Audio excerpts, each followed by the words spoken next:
In 1911, political cartoonist Robert Minor drew a scene that seems like a total impossibility today.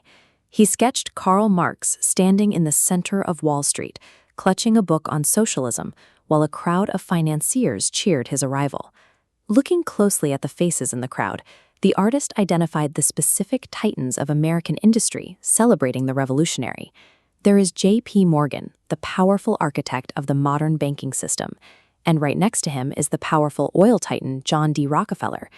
In any conventional textbook, these men are the mortal enemies of the Marxist movement, which explicitly calls for the seizure of their assets and the end of their class. But inside the U.S. State Department's 861.00 decimal file, a massive archive of declassified diplomatic cables, is a paper trail telling a different story.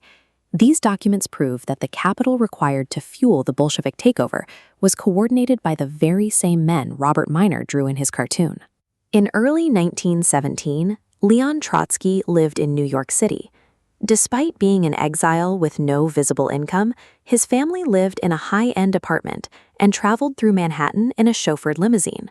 When Trotsky left for Russia, he carried $10,000 in cash, a fortune in 1917. British intelligence flagged the money as German in origin, leading Canadian naval authorities to intercept his ship and intern him in a prisoner of war camp. Declassified records show that the Canadian military didn't hold him for long. High-level officials in both Washington and London began sending urgent cables, pressuring the military to release the revolutionary and allow him to continue his journey. The intervention came from the top. President Woodrow Wilson himself personally provided Trotsky with the American passport he needed to enter Russia and begin the next phase of the revolution. Western leaders had intentionally cleared the path for an agitator to reach Petrograd, knowing he intended to bring down the existing Russian government. To fund the uprising, revolutionaries turned to Olaf Ashberg, the head of Nya Banken in Stockholm. Ashberg, who openly referred to himself as the Bolshevik banker, served as the primary bridge between Western capital and the Russian underground. But Ashberg didn't work in isolation. Documents reveal that New York banking syndicates were using the State Department's own green cipher cables to coordinate these transfers, using diplomatic immunity to move money that would have been illegal to transmit through standard channels. At the center of this network sat the Guarantee Trust Company, a Morgan-controlled firm that served as the operational hub for these financial maneuvers. Intercepted telegraphs show that while the U.S. was officially neutral, Guarantee Trust was simultaneously facilitating German espionage and channeling funds to the Bolshevik movement. The financial powerhouses of Wall Street had found a way to use their wealth to collapse a foreign state from the inside out.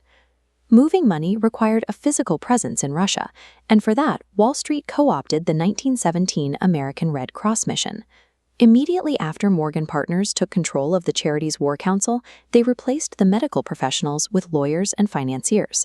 The mission that arrived in Petrograd was composed of 15 Wall Street executives and only a handful of actual doctors.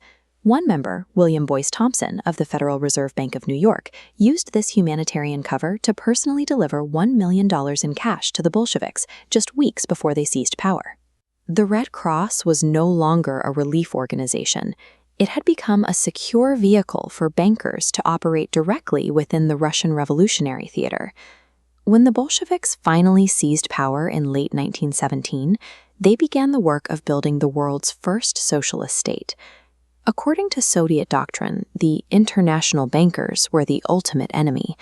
Yet, when the new government established its first international bank, Ruscombank, it didn't choose a revolutionary to lead it.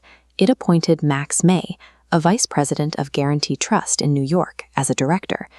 This partnership allowed Wall Street to secure guarantees for future contracts and export rights, transforming a chaotic revolution into a massive captive market for American machinery and raw materials. It seems impossible that the architects of the world's most powerful free market would want to build a totalitarian state that aims to abolish the concept of private property. But the monopolist philosophy, as described by Frederick C. Howe, suggests that the most efficient way to achieve total control is to go political.